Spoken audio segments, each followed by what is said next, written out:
Ya, selamat datang kembali. Mari kita belajar untuk persiapan asas ya atau asesmen sumatif akhir semester untuk kelas 9 mata pelajaran IPA. Dan kita akan masuki ke part 1 dulu untuk yang kelas 9. Kenapa dibagi-bagi biar nanti lebih mudah untuk nyari-nyari jawabannya ya. Oke, langsung ke soal yang nomor 1. Di sini kita ada bagian-bagian atom. Kita diminta menuliskan bagian atom. Tentu saja ini gampang ya. Yang ada negatif dan di luar itu pasti elektron. Kemudian yang bermuatan positif itu pasti proton. Dan yang tidak bermuatan netral itu neutron. Berikutnya, apa yang terjadi jika batang kaca digosok dengan kain sutra? Harus tahu bahwa batang kaca itu ujung-ujungnya positif. Berarti yang dipakai menggosok itu negatif ya. Kenapa bisa negatif? Atau kenapa bisa positif? Kalau batang kaca positif karena kaca, atau jangan kaca ya, elektron berpindah gitu ya. Elektron berpindah dari kaca ke kain sutra. Oke. Soal nomor 3. Soal nomor 3, apa perbedaan kedua rangkaian di bawah?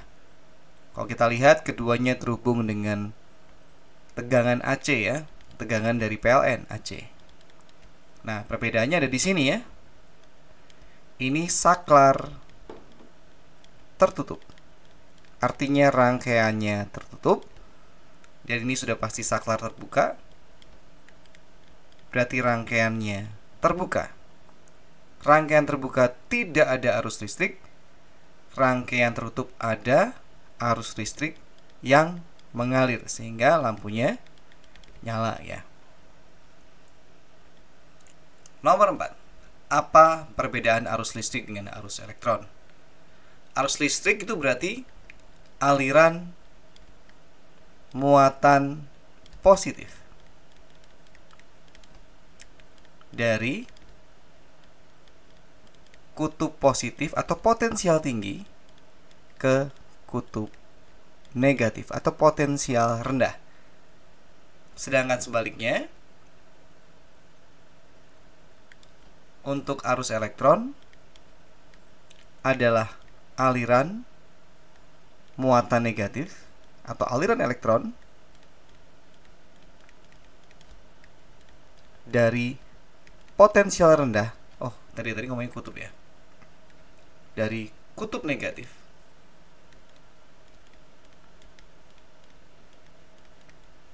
menuju ke kutub positif.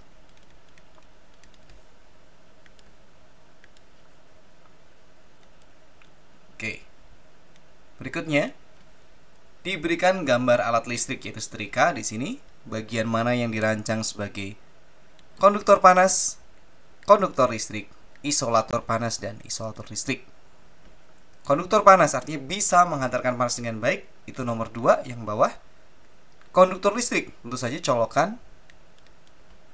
Isolator panas supaya nggak panas dipegangnya 1. Isolator listrik supaya aman perkabelannya itu ada di 3.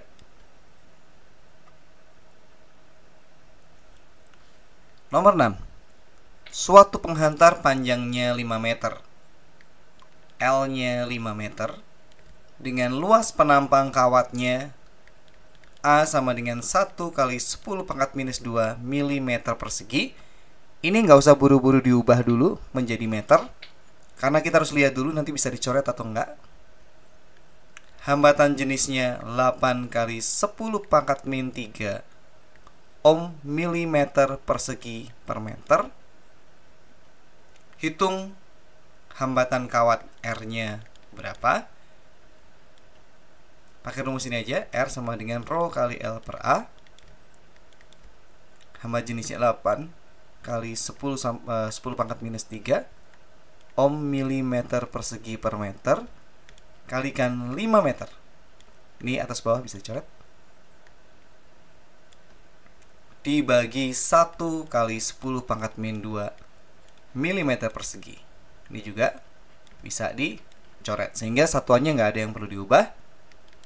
8 kali 5 bagi 1 40.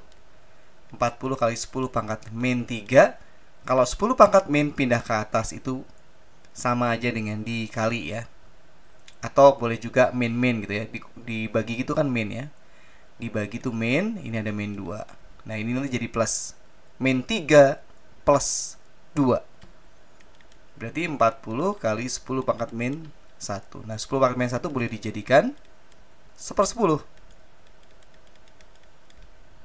Ya, jadi 10 pangkat min 1 itu 1/10. 10 pangkat min 2 itu 1/100. Coret aja ini. Sehingga ketemunya adalah 4 ohm. Nomor 7.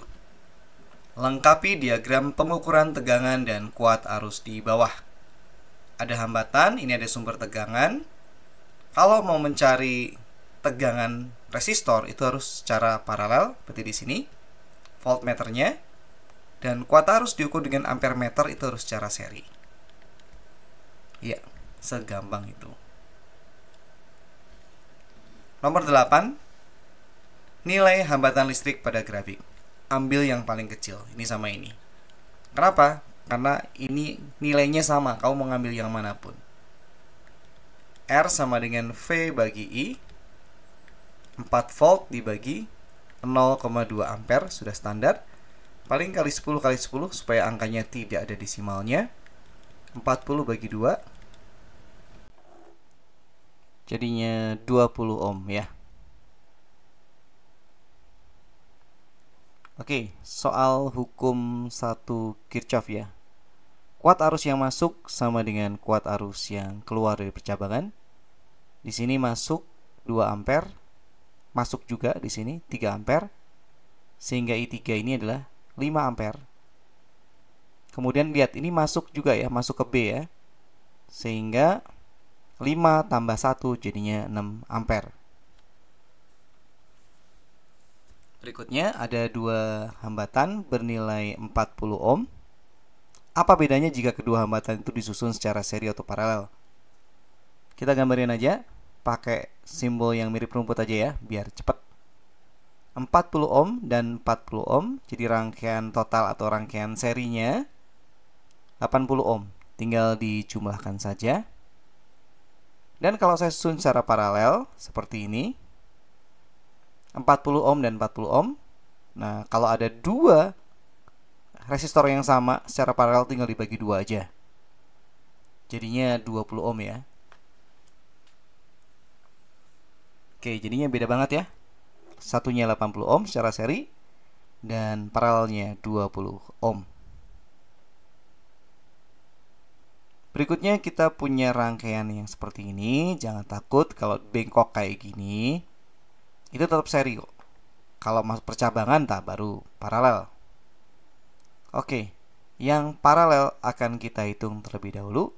1/Rp sama dengan 1/6 tambah 1/2 tambah 1/3. Ini akan kita jadikan per 6 semuanya ya. Nah, ini 2 berarti kali 3, atas bawah kali 3. 3/6, yang ini atas bawah kali 2. 2/6. Kita jumlahkan. 6/6 sama dengan 1 ya. Berarti R paralelnya ya 1. Kalau misalnya dapatnya 1/6 ya 6/1, tapi kan kebetulan 1 gitu ya. Terus berarti kita tinggal ganti yang di sini. Itu bukan 6 ya. R totalnya hapus dulu biar nggak salah tangkap. 2 ditambah yang paralel barusan 1 ohm ditambah 3 ohm tambah 5 ohm sama dengan 8 ohm. Kemudian kita punya soal yang seperti ini. Kuat arus listrik yang melalui hambatan 6 ohm adalah berapa? Kita kasih titik dulu, AB gitu. Kenapa kita perlu? Karena tegangan paralel itu sama. Jadi di sini VAB Nah, kita kasih nama dulu, ini I1, I2, dan yang paling bawah I3 ya. Yang ada yang sini adalah I total. Ini R1, R2, dan R3. Ini R4 lah gitu ya. Jadi VAB ini karena paralel, maka I1 kali R1 bakal sama dengan I2 kali R2 dan sama dengan I3 kali R3. Itu aja, karena yang paralel cuma ini. Nah, terus VAB sama dengan I1 kali R1 udah ada angkanya, yaitu 3 ampere dikalikan 4 ohm, 12 volt. Nah, yang dicari kan hambatan 6 ohm ya, berarti yang R2 ya. Nah, VAB sama dengan I2 kali R2. Berarti VAB-nya tadi adalah 12 volt sama dengan I2 kali R2-nya 6. Sehingga I2 ya 12 volt dibagi 6 ohm, yaitu 2 ampere gitu.